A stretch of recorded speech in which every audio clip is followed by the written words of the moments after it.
स्वागत है मेरे दोस्तों आपका YouTube channel young India study centre में। ठीक है ना। यदि आप चैनल पर नए हैं दोस्तों तो चैनल क्या कर लीजिए, सब्सक्राइब कर लीजिए और उसके बाद देन क्या करिए, बेल आइकन को प्रेस कर लीजिए। क्लियर ना।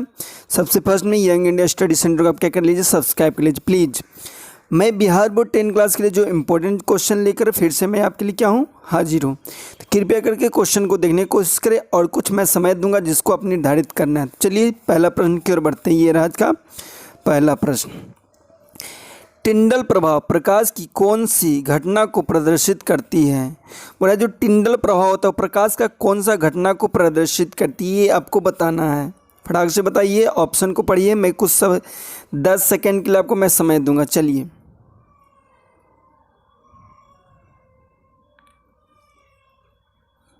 चलिए तो समय ऑफ हुआ है। तो कौन सा है, आपको प्रकाश का अपवर्तन के कारण होता है। किसी कारण होता है, प्रकाश का अपवर्तन के कारण क्या होता है, टिंडल प्रभाव का घटना घटता है। क्लियर ना।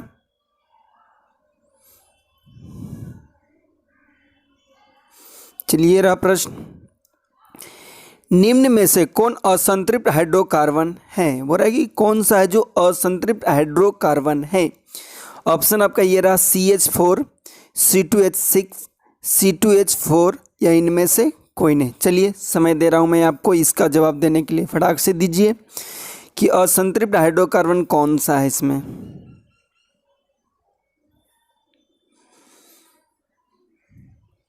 तो इसमें असंतृप्त हाइड्रोकार्बन कौन सा है, समय आउट हो गया। चलिए तो कौन है, C2H4। C2H4 क्या है, असंतृप्त हाइड्रोकार्बन। क्लियर ना।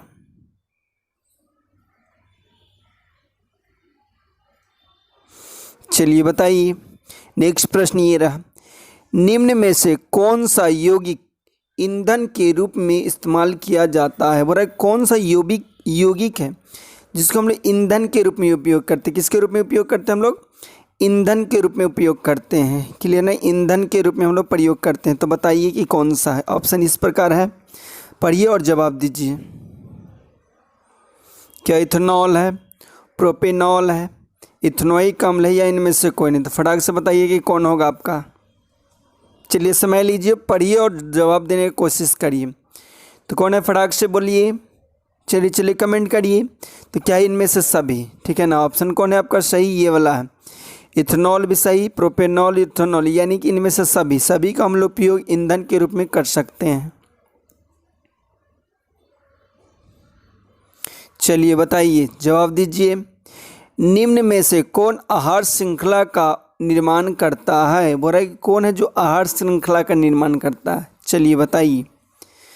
घास, गेहूं तथा आम, घास बकरी तथा मानव, बकरी गाय तथा हाथी, घास मछली तथा बगाड़ी। चलिए बताइए, बकरी होना चाहिए। हाँ बकरी। फटाक से बताइए, कमेंट फटाक करिए। चलिए लेट नहीं करिए, फटाक से पढ़िए, ऑप्शन का जवाब दीजिए। तो कौन होगा आहार श्रृंखला। देखिए पहले घास होता है। ठीक है, आपका ऑप्शन बी सही है। पहले घास हुआ, घास को बकरी खाया तथा बकरी को मानव खाया। तो एक आहार श्रृंखला बनाए कि नहीं, यानी पहले घास आया, घास के बाद बकरी घास खाया। ठीक है ना। अब बकरी को मनुष्य खा गया, तो ये आहार श्रृंखला बना कि नहीं। बाकी देखिए, घास से गेहूँ क्या खाएगा नहीं, तो पहला गलत है। बकरी गाय को खाएगा नहीं, बिल्कुल गलत है। ठीक है ना। घास से मछली खाएगा नहीं, बिल्कुल गलत है। तो क्या हुआ, ऑप्शन बी सही है कि पहले घास था, घास को बकरी खाया, बकरी को मानव खाया। तो एक श्रृंखला बना कि नहीं, कि एक दूसरे पर आश्रित है, वो बता रहा है आपको। चलिए बताइए फटाक से। मानव हृदय में कोष्ठकों की संख्या कितनी होती है। बोल रहा है जो मानव का जो हृदय होता है, ठीक है, उसमें कोष्ठकों की संख्या कितनी होती है। फटाक से बताइए। क्या 2, 3, 4, 5। फटाक से बताइए कि मानव हृदय में कोष्ठकों की संख्या कितनी होती है। फटाक से चलिए जवाब दीजिए, कमेंट करिए प्लीज़। कितना होता है, तो कोष्ठकों की संख्या 4 होता है। मानव शरीर के जो हृदय होता है उसमें कोष्ठकों की संख्या कितनी होती है, 4।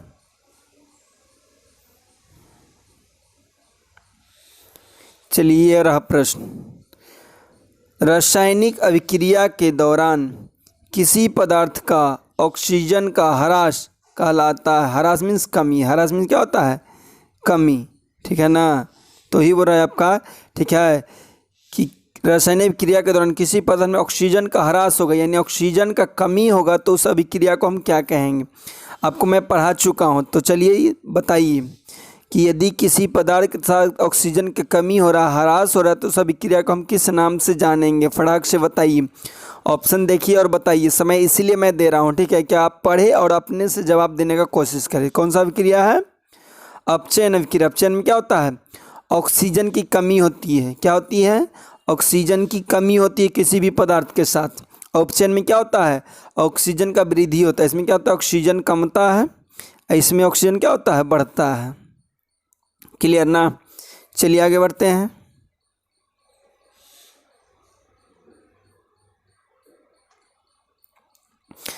आधुनिक आवर्त सारणी में समूह की संख्या कितनी है? बोल रहा है जो आधुनिक आवर्त सारणी है, मोस्ले द्वारा दिया गया आवर्त सारणी आधुनिक वाला आपको पता ही होगा, ठीक है ना? खोजकर्ता कौन है? मोस्ले।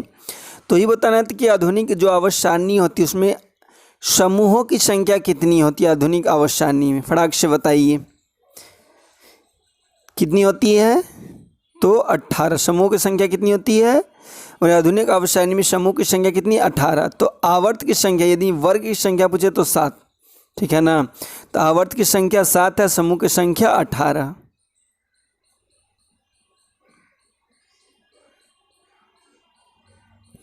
चलिए पढ़िए और जवाब दीजिए।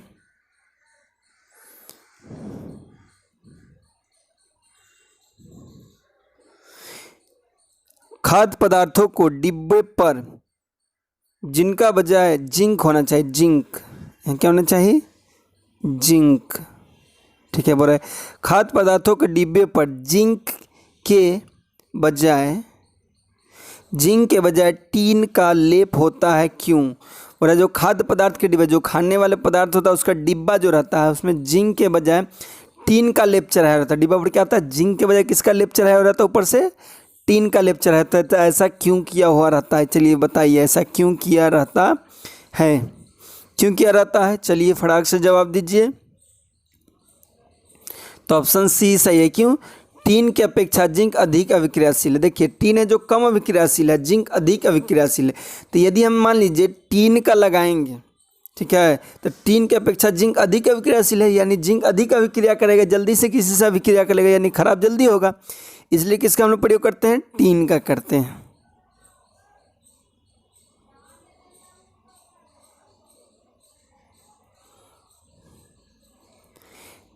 निम्नलिखित में से कौन पुनरुद्भवन का उदाहरण है? बोला कौन सा है जो पुनरुद्भवन का उदाहरण है, ठीक है ना? और इनमें कौन है जो पुनरुद्भवन का उदाहरण है? फटाक से बताइए। ऑप्शन है हाइड्रा, अमीबा, स्पेरोगाइरा, या इनमें से कोई नहीं। तो पुनरुद्भवन किस में होता है? हाइड्रा में। क्लियर ना? पुनरुद्भवन किस में होता है? हाइड्रा में। चलिए ये रहा जवाब, दीजिए फटाक से। क्वेश्चन ये रहा, तांबे की तार की एक आयताकार कुंडली किसी चुंबकीय क्षेत्र में घूर्णन गति कर रही है तो इस कुंडली पर प्रेरित विद्युत धारा की दिशा में कितने परिक्रमा के पश्चात परिवर्तन होगा? बोल रहा है कि तांबे की कुंडली का कोई तार है ऐसा, ठीक है ना? अब पढ़े होंगे तो जान रहे होंगे, ठीक है ना? अब बोल रहा है कि इसके यदि चुंबकीय क्षेत्र में, चुंबक के क्षेत्र में क्या करता है? इसको घुमाया जाता है। क्या किया जाता है? घुमाया जाता है। यदि इसको घुमाया जाता है तो जो विद्युत धारा उत्पन्न होगा, कब उत्पन्न होगा? पूरा 2 बार घूमने से, 1 बार घूमने से, आधा घूमने से, या 1/4 घूमने से? तो आप पढ़े होंगे, ठीक है, विद्युत धारा के चुंबकीय प्रभाव होता है, चैप्टर आप पढ़े होंगे, ठीक है ना? तो क्या होगा? आधा घूमने के बाद क्या होगा? इस पर विद्युत धारा का होगा, ठीक है ना? आधा घूमने के बाद।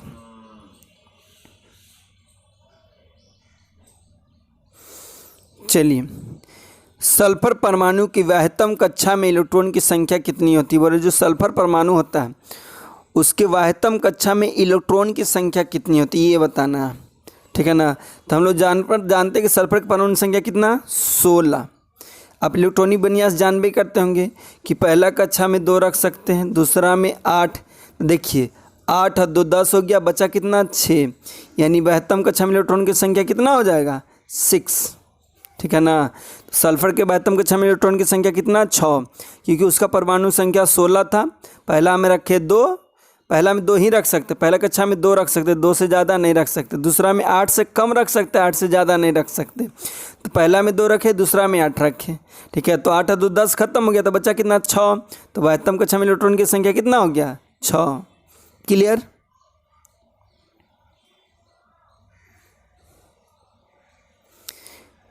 ग्लूकोज, देखिए मिस्टेक रहता है, स्पेलिंग मिस्टेक लिखा हुआ रहता है टाइपिंग में, वैसा कुछ मत, बस समझिए कि समझने आप सक रहे हैं कि नहीं। क्या है ग्लूकोज, तो मिस्टेक के लिए आप माफ़ कर दीजिए। क्लियर ना। ग्लूकोज के एक परमाणु में ऑक्सीजन के कितने परमाणु संख्या होते हैं। पूरा ग्लूकोज के एक अणु में ऑक्सीजन के कितने परमाणु होते हैं, ठीक है। तो इससे पहले ग्लूकोज का फार्मूला जानिए। क्या होता है C6H12O6। ग्लूकोज का क्या होता है, रासायनिक सूत्र होता है, ठीक है। ये बोले ऑक्सीजन के अणु, देखिए तो ऑक्सीजन के साथ कितना है, ऑक्सीजन का साथ 6 है, तो यानी कितना होगा 6 आपका आंसर होगा। आपको हाइड्रोजन का पूछे तो हाइड्रोजन के 12 होगा, कार्बन का पूछे तो कार्बन का 6 होगा। तो ये बचा ग्लूकोज के एक अणु में ऑक्सीजन के कितने परमाणु होते हैं, तो दिख रहा है ना कि ऑक्सीजन के कितने परमाणु हैं 6। ग्लूकोज का फॉर्मूला क्या होता है C6H12O6। क्लियर ना।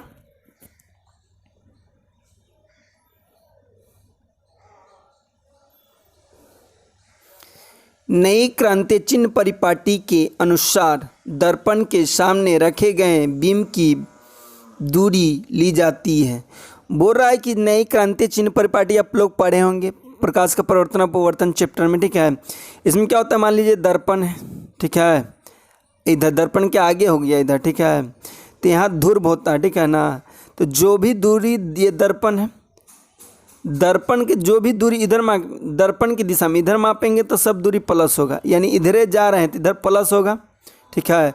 इसका उल्टा आ रहे हैं तो क्या होगा, माइनस होगा। क्लियर ना। ऊपर में आ जाएंगे तो प्लस होगा दूरी, नीचे में आ जाएंगे तो माइनस होगा दूरी, ठीक है ना।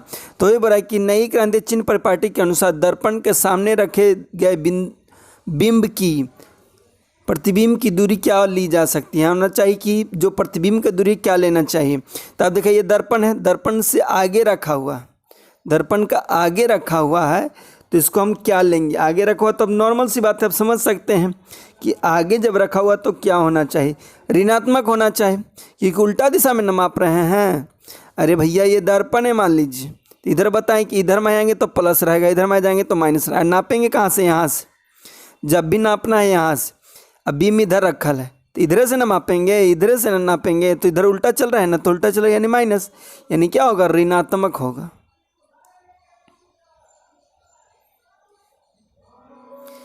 पित्त रस कहाँ से स्रावित होता है, बोला जो पित्त रस होता है वो कहाँ से स्रावित होता है ये बताना है। अग्न्याशय से, यकृत से, छोटी आंत में, या इनमें से कोई नहीं। चलिए बताइए कि जो पित्त रस होता है कहाँ से निकलता है, ठीक है। पित्त रस कहाँ से निकलता है, चलिए फटाक से कमेंट करके बताइए। कहाँ से, यकृत से निकलता है पित्त रस। क्लियर, कहाँ से निकलता है, यकृत से।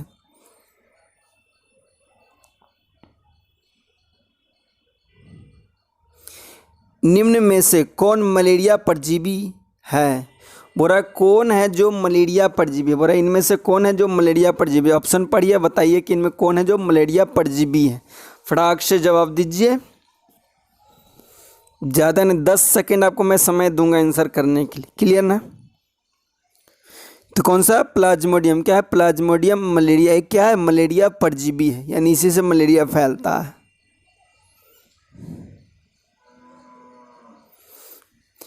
नेक्स्ट क्वेश्चन ये रहा, एल्युमिनियम और मोटी ऑक्साइड, क्या है, एल्युमिनियम और मोटी ऑक्साइड की परत की तरह बनने वाली प्रक्रिया क्या कहलाता है। देखिए यहाँ गलत है, ठीक है, थोड़ा सा क्वेश्चन को मॉडिफाई होना चाहिए। एल्युमिनियम पर क्या होना चाहिए, एल्युमिनियम पर मोटी ऑक्साइड की परत बनने की प्रक्रिया कहलाती है। और एल्युमिनियम पर मोटी परत चढ़ाते, किसका, ऑक्साइड के परत चढ़ाते हैं। तो इस प्रक्रिया को हम किस नाम से जानते हैं ये बताना है। ऑप्शन ये रहा, तो किस नाम से हम लोग जानते हैं, एरोडीकरण, एनोडीकरण भी कहीं कहीं लिखल रहा है। क्या लिखल रहेगा, एनोडीकरण। क्लियर, क्लियर ना। चलिए आगे बढ़ते हैं।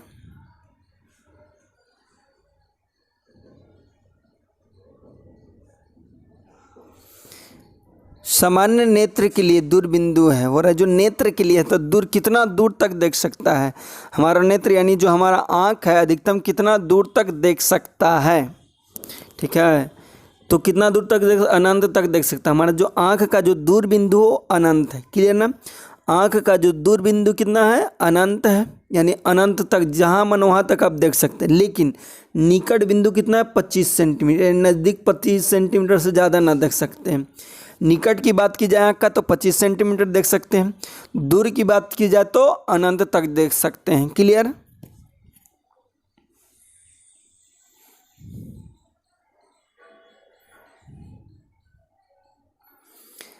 कौन सी गैस वैश्विक उष्मा, उष्मा गलत लिखा हुआ है। क्लियर ना, और कौन सी गैस वैश्विक उष्मा,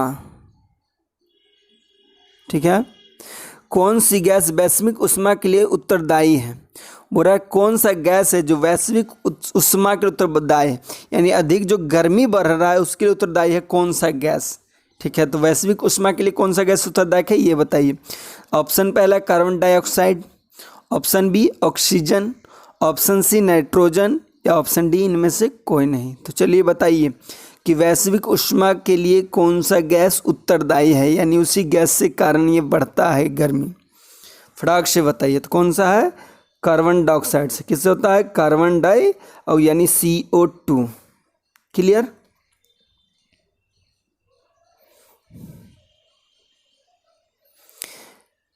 कौन सा अजैविक निम्नीकरण कचरा है, बोले अजैविक निम्नीकरण कचरा है। ठीक है, तो कौन सा, थर्मोकोल। टिश्यू पेपर, केले का छिलका, इसमें सामने है क्या है, थर्मोकोल क्या है, अजैविक कचरा है। क्लियर ना। चलिए बताइए फटाक से, नेक्स्ट क्वेश्चन ये रहा।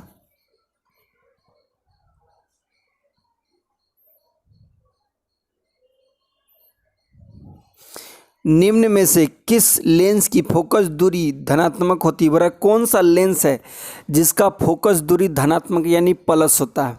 आपको पता है कि दो प्रकार का लेंस होता है, उत्तल लेंस होता है, अवतल लेंस होता है, उत्तल लेंस होता है, दोनों होता है ना। ये लेंस की बात है, ठीक है ना। तो अवतल लेंस और उत्तल लेंस होता है। आप लेंस पढ़ चुके हैं कि लेंस का दो प्रकार, उत्तल लेंस, अवतल लेंस। तो इसमें से कौन है जिसका जो फोकस दूरी होगा यानी एफ होगा वो प्लस होगा। ठीक है, तो कौन होता है, उत्तल लेंस का फोकस दूरी क्या होता है, धनात्मक यानी प्लस होता है, अवतल लेंस का माइनस होता है। क्लियर ना।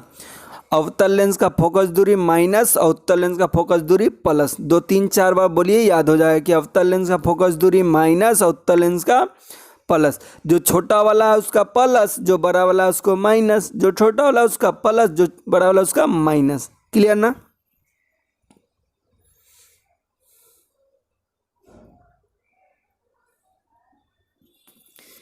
चलिए नेक्स्ट प्रश्न ये रहा।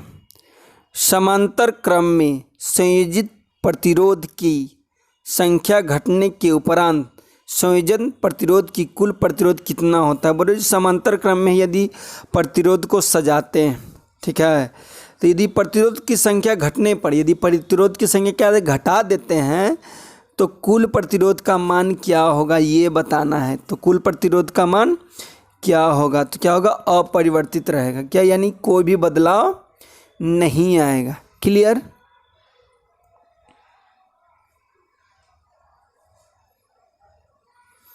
नेक्स्ट प्रश्न ये रहा आपका स्क्रीन पे। कवक में पोषण की कौन सी विधि पाई जाती है। बोले जो कवक होता है उसमें पोषण की कौन सी विधि अपनाई जाती है। पोषण क्या है ये आपको एग्जाम में 2 नंबर में बार बार पूछे जाते हैं, तो पढ़ लीजिएगा। क्लियर ना।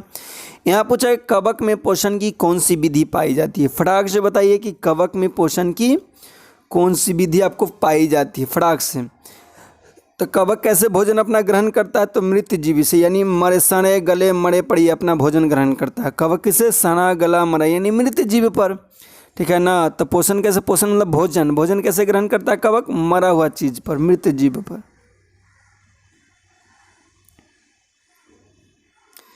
चलिए रहा प्रश्न।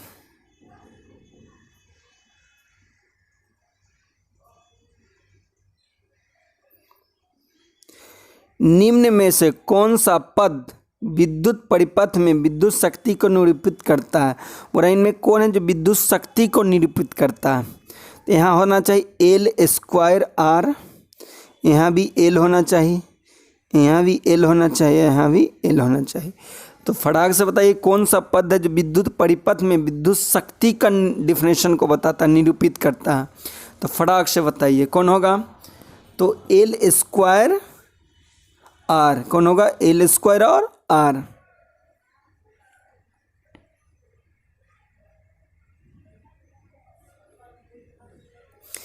निम्न में से कौन सा अंग संवेदी ग्राही नहीं है? और कौन सा हमारा शरीर का जो अंग है संवेदी ग्राही अंग नहीं, यानी संवेदना को ग्रहण नहीं करता, कि यानी कि बाहर वाला कोई भी हलचल होता है, सुनना हो, ये सब एक्टिविटी हो तो वो ग्रहण नहीं करता। तो आपको पता है कि कान हमारा बाहर की बात को ग्रहण करता है, आँख भी बाहर वाली बात को देखता है, नाक भी किसी वस्तु को सूंघता है, दिमाग मेरा बाह्य संवेदी अंग नहीं है। तो ये बिल्कुल क्या है? सही है, ये सब संवेदी अंग है, ठीक है ना। कान, आँख, नाक ये सब क्या है? संवेदी अंग है, परंतु दिमाग हमारा संवेदी अंग नहीं है। क्लियर ना? चलिए आगे बढ़े, बोलिए बोलिए फटाक से।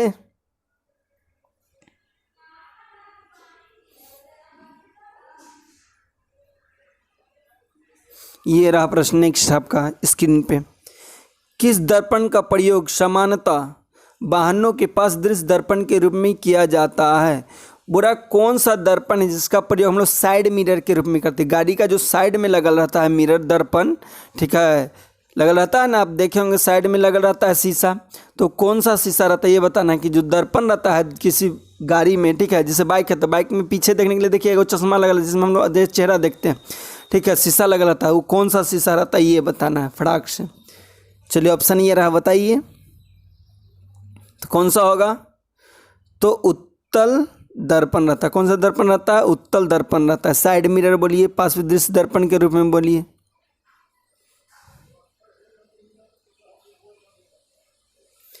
किस दर्पण का किस वर्ण का तरंगदैर्घ्य सबसे बड़ा होता है? यानी कौन सा रंग बोल सकते हैं, ठीक है, और कौन सा रंग का तरंगदैर्घ्य सबसे बड़ा होता है, यानी सबसे अधिक होता है? कौन सा रंग का तरंगदैर्घ्य सबसे अधिक होता है? बहुत बार ये क्वेश्चन रिपीट हो चुका है, तो प्लीज़ बताइए। तो तरंगदैर्घ्य सबसे अधिक किसका होता है? लाल का, ठीक है। जो रेड कलर आपका होता है इसका तरंगदैर्घ्य क्या होता है? सबसे अधिक होता है। और सबसे कम बैगनी का होता है, सबसे कम बैगनी का, सबसे अधिक लाल का।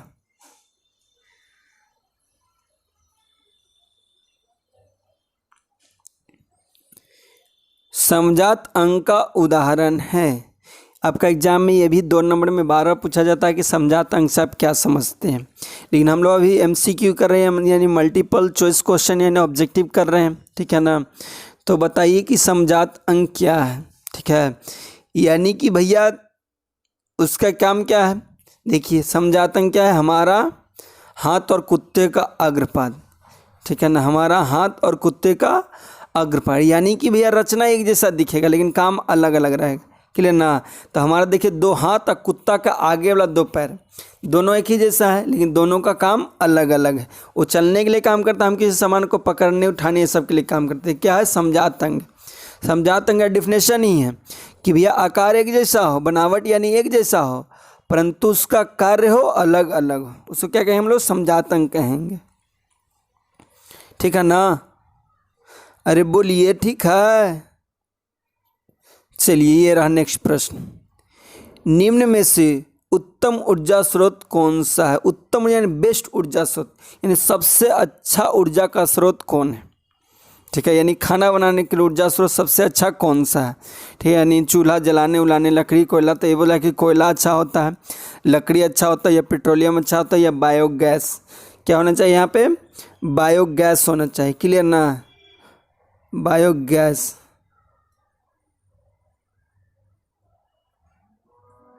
फटाक से बताइए कि सबसे उत्तम स्रोत क्या है? तो बायोगैस। क्यों बायोगैस को बोले? क्यों पता है? कि कोयला हम लोग जलाते हैं खाना वाना बनाने में तो धुआं निकलता है, यानी प्रदूषण फैलाता है। लकड़ी से भी धुआं निकलता है, प्रदूषण फैलाता है। पेट्रोलियम से भी धुआं, देखिए पेट्रोलियम से ही गाड़ी चलता है, गाड़ी से धुआं निकलता है कि नहीं? निकलता है। निकलता है कि नहीं? निकलता है। यानी वो उत्तम ऊर्जा का स्रोत नहीं है, लेकिन बायोगैस का प्रयोग करिएगा तो इससे किसी प्रकार का प्रदूषण नहीं फैलता है, इसलिए क्या सबसे उत्तम ऊर्जा स्रोत है।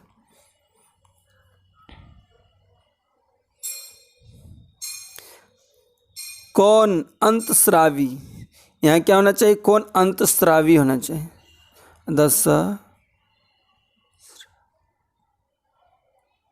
बोला कौन जो अंतस्रावी और बाह्यस्रावी ग्रंथि जैसा कार्य करता है। बोला कि कौन सा ग्रंथि है जो अंतस्रावी और बाह्यस्रावी ग्रंथि दोनों को तरह काम करता है, यानी अंतस्रावी तरह भी काम करेगा, बाह्यस्रावी ग्रंथि दोनों, यानी अंदर के लिए भी काम करेगा, बाहर के लिए भी काम करेगा।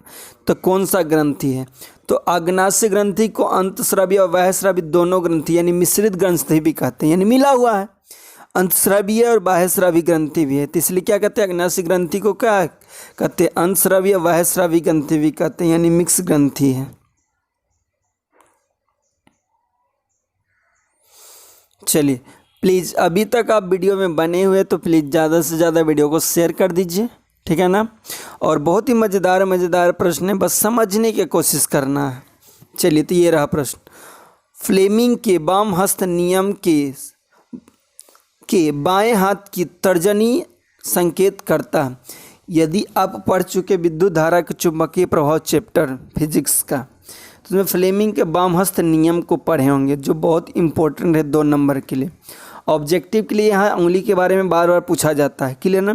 तो यहाँ हमसे क्या पूछा है कि फ्लेमिंग के वाम हस्त नियम से बाएं हाथ की तर्जनी, यानी तर्जनी क्या है। अब देखिए आपको यहाँ पे नहीं बता पा रहा हूँ, ठीक है ना। आपको टीचर पढ़ाएंगे तो तर्जनी किसको कहते हैं, मध्यमा किसको कहते हैं, अंगूठा किसको कहते हैं। यहाँ तो हमको पूछा कि फ्लेमिंग के जो होता है वो तर्जनी क्या चीज़ का इंडिकेट करता है, किसकी और हमारी तर्जनी उंगली बताता है। फटाक से तो चुंबकीय क्षेत्र की ओर बताया, किधर बताया, चुंबकीय क्षेत्र की ओर बताता है, ठीक है ना। किधर इशारा करता है, जो तर्जनी है चुंबकीय क्षेत्र की ओर इशारा करेगा, क्लियर।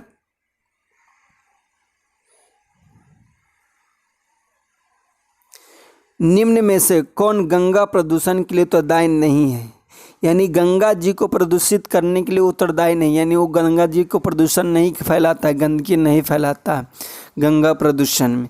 तो कौन है जो नहीं है, बताइए। क्या मछली पालने से गंगा जी प्रदूषित होते हैं, गंगा में कपड़ा धोने से, गंगा में अधजले या सबको बहाना से, यानी कि अधजला कुछ हो या सब हो मरे उसको बहाने से, या इनमें से कोई नहीं। तो फटाक से बताइए। तो हम लोग जानते हैं कि मछली पालने से गंगा जी प्रदूषित यानी गंदा नहीं होंगे, बल्कि किससे, कपड़ा धोएंगे तो होंगे, सब जलाएंगे तो होंगे, लेकिन गंगा जी मछली पालने से प्रदूषित नहीं होते हैं।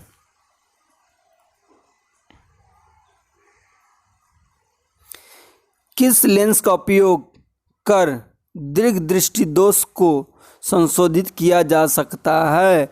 बोला कौन सा लेंस है जिसका उपयोग करके दीर्घ दृष्टि दोष यानी दूरदृष्टि, दीर्घ दृष्टि दोष को क्या कहते हैं, दूरदृष्टि दोष भी कहते हैं, ठीक है। दीर्घ दृष्टि दोष को किस नाम से और जानते हैं, दूरदृष्टि दोष। तो बोला इसको दूर कैसे किया जा सकता है, कौन सा चश्मा हम लोग लगाएंगे तो दूरदृष्टि दोष दूर हो जाएगा, ठीक है ना। तो फटाक से बताइए कि कौन सा लेंस है। तो दू का कितना होगा, 3 आपको पहले ही बता चुके हैं। दूरदृष्टि के लिए उत्तल लेंस।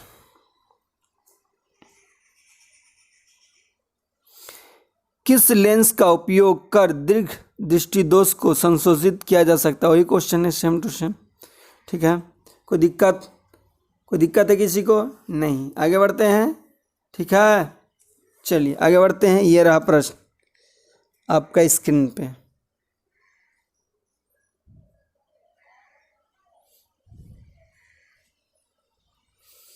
विरंजक चूर्ण का रासायनिक सूत्र है, इस टाइप का बहुत ज़्यादा पूछता है आपको। विरंजक चूर्ण का, प्लास्टर ऑफ पेरिस का, जिप्सम का, कली चूना का, ये सब को बहुत ज़्यादा आपका एग्जाम में पूछा जाता है, तो ये सब याद कर लीजिएगा, क्लियर ना। तो यहाँ क्या पूछा कि विरंजक चूर्ण का रासायनिक सूत्र क्या है, किसका पूछा है, विरंजक चूर्ण का। तो क्या होता है, CaOCl2। क्या होता है, CaOCl2।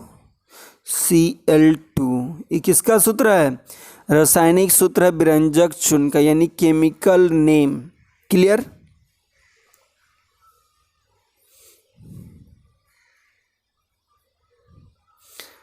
कौन सा पदार्थ लाल लिटमस पत्र को नीला कर देता है, यानी कौन पदार्थ होता है जो लाल लिटमस पत्र को नीला कर देता है। आप चैप्टर पढ़े होंगे अम्ल क्षार और भस्म, पढ़े हैं चैप्टर, केमिस्ट्री का है, उसमें इसके बारे में आप अच्छे से जाने होंगे। क्लियर ना? तो बताइए कौन सा पदार्थ है, ठीक है ना, जो लाल लिटमस पत्र को नीला कर देता है? तो कौन करता है? आपको पता होना चाहिए, क्षार। ठीक है ना, जो क्षारक होता है क्या करता है? लाल लिटमस पत्र को नीला कर देता है। लेकिन जो अम्ल होता है वो नीला को कैसा कर देता है? नीला को लाल कर देता है अम्ल। क्लियर? अम्ल क्या करता है? नीले लिटमस पत्र को लाल कर देगा। क्षार क्या करेगा? लाल लिटमस पत्र को नीला कर देगा। क्लियर?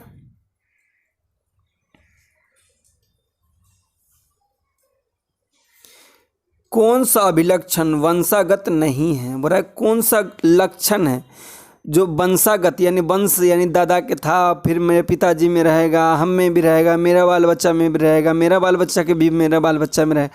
तो सब रहेगा कौन सा जो अभिलक्षण है वंशागत नहीं रहता है, यानी नहीं रहेगा, यानी वैसा कुछ गुण नहीं पाया जाए। तो देखिए, क्या आँख का रंग, चमड़ी का रंग, शरीर का आकार या बाल की प्रकृति? देखिए तो लक्षण देखिए, बाल का भी प्रवृत्ति एक जैसा हो सकता है, यानी दादा का है उन्हीं का, मतलब कि पोता का, नाती का, इस टाइप का रहेगा। शरीर का भी आकार उन्हीं का जैसा हो सकता है, चमड़ी का भी रंग उनका जैसा हो सकता है, लेकिन आँख का रंग नहीं आगे बढ़ता है। आँख का रंग अलग अलग होता है, ठीक है ना। ये आँख का रंग क्या होता है? वंशागत नहीं जाता है। चमड़ी का भी रंग आगे आपको बढ़ेगा, शरीर का आकार भी बदलेगा, यानी तुम्हारा पिताजी में वो तुम्हारा में लक्षण आ सकता है। क्या? चमड़ी का रंग। शरीर का आकार भी तुम्हारा पिताजी का वैसा तुमको हो सकता है। बाल की प्रकृति यानी तुम्हारा हेयर जो बाल है वैसे जैसे पिताजी का झड़ता है तुम्हारा भी बाल गिरेगा। पिताजी टकला होते तो तुम भी टकला हो सकता है बाल झड़ के, तो ये लक्षण आएगा। लेकिन एक जो आँख का रंग है ये नहीं आएगा लक्षण।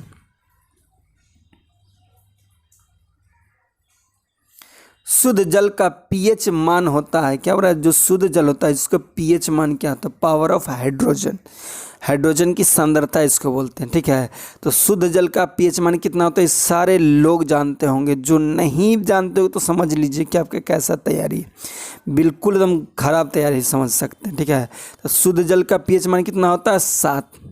क्लियर ना? शुद्ध जल का पीएच मान कितना होता है? 7। चलिए आगे बढ़ते हैं।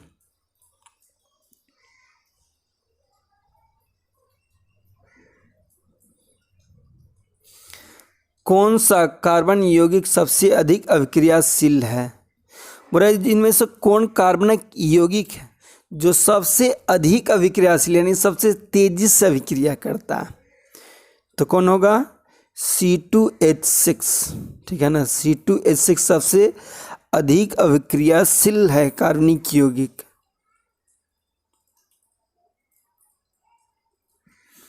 चलिए रहा प्रश्न, हाइड्रोजन के 2 परमाणुओं के बीच कितने आबंध होते हैं? Most important question. बोला जो हाइड्रोजन होता है यानी H2, इनके 2 परमाणुओं के बीच कितने आबंध होते हैं? तो 1 आबंध होते हैं, क्योंकि जानते हैं इसका वायतम कक्षा में 1 इलेक्ट्रॉन, इसका वायतम कक्षा में 1 इलेक्ट्रॉन, यानी इसको 2 पूरा करने के लिए इससे भी एगो लेगा, ये इससे भी एगो लेगा ना। यानी कितना आबंध बना है? एगो का शेयर किया, एगो उसको दिया, एगो इसको लिया ना, तो कितना आबंध होगा? एकल आबंध। हाइड्रोजन परमाणु में कितने आबंध होते हैं? एकल आबंध होते हैं।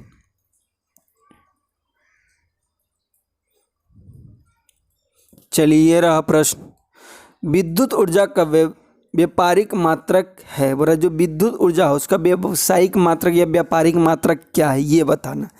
तो फटाक से बताइए कि क्या होता है?